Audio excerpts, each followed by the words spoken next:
નમસ્કાર વિદ્યાર્થી મિત્રો, સ્વાગત છે તમારું આપણે સૌની સહિયારી યુટ્યુબ ચેનલ ઉપર। વિદ્યાર્થી મિત્રો, સ્ટાફ નર્સ ભરતી જે વિવાદિત છે તેના બાબતે એક સારા સમાચાર અને ખૂબ જ મોટા એવા સમાચાર આવ્યા છે। જે પણ લોકો ગયા વિડીયોમાં જે કમેન્ટ કરી હતી કે સર કંઈક એવું કરો, ગમે એટલા પૈસા દેવા પડે તો આપણે પૈસા દેવા તૈયાર છે, પણ આ ભરતીનો કંઈક નિવાડો લાવો, તો આજે સરસ મજાના સમાચાર તમારી સુધી આવ્યા છે। આ વિડીયો છે તમને મળશે તો ખાસ એક વસ્તુ કરવાની છે, જસ્ટિસ ફોર સ્ટાફ નર્સ આવું હેશટેગ સાથે લખવાનું છે। વોટ્સઅપ વાપરતા હોય કે ગમે મીડિયા તમે વાપરતા હોય તો ખાસ આ લખવાનું છે, કારણ કે આમાં ક્યાંક ને ક્યાંક આપણે જીત થઈ છે તેવું લાગી રહ્યું છે। કારણ કે તમામ પ્રકારની માહિતી જોશો પછી તમને પણ ખ્યાલ આવશે કે નહીં, આપણે જે કરી રહ્યા છીએ તેમાં આપણે પૂરેપૂરો આપણે જે છે જસ મળ્યો છે, આપણે જય થઈ છે એવું તમને ખ્યાલ આવશે। જો તમે આ વિડીયો જોશો તો તમને પોતાને પણ ખ્યાલ આવશે।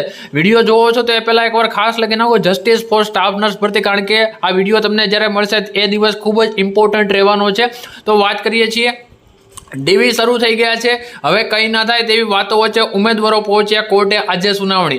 વિડીયો 16 એપ્રિલે બની રહ્યો છે, પણ તમને 17 એપ્રિલે મળશે, એટલે આ દિવસે જે છે સુનાવણી કદાચ આપણો વારો આવે છે તો, અથવા તો જો નથી આવતો એના પછીના દિવસે વારો આવે છે તો આ એક દિવસ આપણી પાસે છે, તો આ એક દિવસમાં આપણે બહુ સારું એવું કામકાજ કરી શકીએ છીએ। જેટલા પણ સોશિયલ મીડિયાનો યુઝ કરો છો ત્યાં બધે જ લખો જસ્ટિસ ફોર સ્ટાફ નર્સ ભરતી। બીજી વસ્તુ, નવેસરથી પરીક્ષા બાબતે આજે ખબર પડી જશે, આજે નહીં તો આવતીકાલે।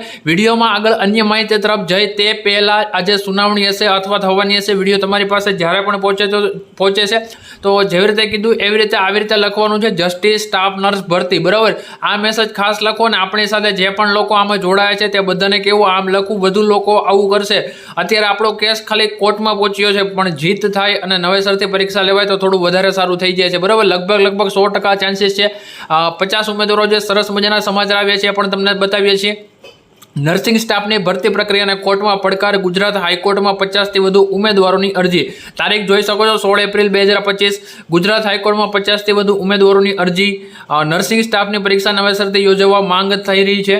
બીજી વસ્તુ, આવતીકાલે હાઈકોર્ટમાં સુનાવણી હાથ ધરાશે, એટલે કે આ માહિતી 16 તારીખની જે 17 તારીખની વાત કરી છે, એટલે જેટલું બને એટલું વધુ લોકો સાથે આપણે જે આપણે તમને હેશટેગ સાથે મૂકવાનું કીધું justice four staff nurse exam આવું લખવાનું, જેને કારણે જે છે સરકાર અને જે છે એ સરકારને ખ્યાલ આવે કે ભાઈ ખરેખર આમાં કંઈક થયું છે, ત્યારે આટલા બધા લોકો એકસાથે ટ્વીટ કરે છે અથવા એક સાથે આવું બધું લખાણ લખે છે, તો જે તે આના જે સક્ષમ અધિકારી છે એના સુધી માહિતી પહોંચશે તો 100% આપણો આમાં ચાન્સીસ છે જ કે આપણું આમાં 100% સફળ થવાના છીએ, બરાબર। તો 1900થી વધુ પદ માટે લેવામાં આવી હતી પરીક્ષાને, 56,000થી વધુ ઉમેદવારોએ પરીક્ષા આપી હતી, જે ભાગ એનો પહેલો હતો જે 100 માર્કનું ગુજરાતીમાં મોટા ભાગના લોકો જે આપણી વિડીયો જોયો છે એમાં 100માંથી લગભગ 80% લોકોનું કહેવું છે કે આમાં ભાઈ કાંઈક જે છે ન થવાનું થયું છે, બરાબર।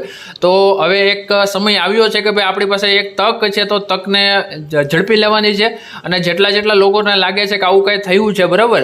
આજે તો એક મિત્રને એવો મેસેજ આવેલો હતો કે સર મારા સારા માર્ક છે, પણ હવે બધાનું સારું થતું હોય તો આપણે એમાં સાથે જોડાયેલા છીએ, કારણ કે બીજી પરીક્ષા આવશે તો આમાં મહેનત કરી છે તો એમાં પણ મહેનત કરીશ તો એમાં પણ મારે સારા માર્ક આવશે, પણ ખોટા કોઈ લાગી ન જવા જોઈએ, બરાબર। એટલે એને સારા માર્ક થતા હતા તેમ છતાં સપોર્ટ કર્યો છે, ક્યારે સપોર્ટ કર્યો છે, જ્યારે આપણે સાચા છીએ ત્યારે, બરાબર। એટલે જેટલા લોકોને લાગે છે એટલા બધા જ લોકો આ વસ્તુ ખાસ શેર કરજો। ઘણા બધા લોકો એવા હશે કે આને એવું કહેશે કે ભાઈ આવું ન થવું જોઈએ, એ એનું કામ કરે, આપણે આપણું કામ કરવાનું છે, બરાબર। તો આ એક સારા સમાચાર છે, તો આપણે આ વસ્તુ જે છે અત્યારે ધ્યાનમાં રાખવાની છે, ને જેમ બને એમ વધારે લોકો સુધી આ માહિતી પહોંચાડવાની છે કે જસ્ટિસ ફોર સ્ટાફ નર્સ ભરતી આવું લખવાનું રાખો, બરાબર। બાકી માહિતી છે લગભગ કાલે આપણો કેસમાં જો વારો આવી જશે તો કાલ અથવા તો એના પછીના દિવસે અથવા તો 2-3 દિવસમાં તમને ખબર પડી જશે કે ભાઈ નવેસરથી ભરતી થશે કે નહીં થાય। બહુ તો એવું થશે કદાચ સ્ટે આવી જશે, તો સ્ટે આવી જાય તો પણ સારું, તો નવેસરથી ભરતી પ્રક્રિયા થવાના પૂરેપૂરા ચાન્સીસ રહેશે। મળીએ છીએ નવા વિડીયોમાં। વિડીયો પસંદ આવે તો લાઈક કરી શેર કરવાનું રાખજો, ચેનલ ઉપર ન હોય તો સબસ્ક્રાઈબ કરજો। રેગ્યુલર જે નર્સિંગ ભરતી છે, આવનારી ભરતી હોય, હાલની ભરતી છે એની માહિતીથી અપડેટ રહેવા માંગતા હોય તો ચેનલને સબસ્ક્રાઈબ કરી બાજુમાં બેલ આઇકન ઉપર ઓલ કરી પ્રેસ કરજો, જેને કારણે તમને તમામ પ્રકારની માહિતી મળતી રહે। તો આજના વિડીયોમાં સુધી રાખીએ છીએ, મળીએ છીએ નવા વિડીયોમાં। જય હિન્દ, જય ભારત, વંદે માતરમ।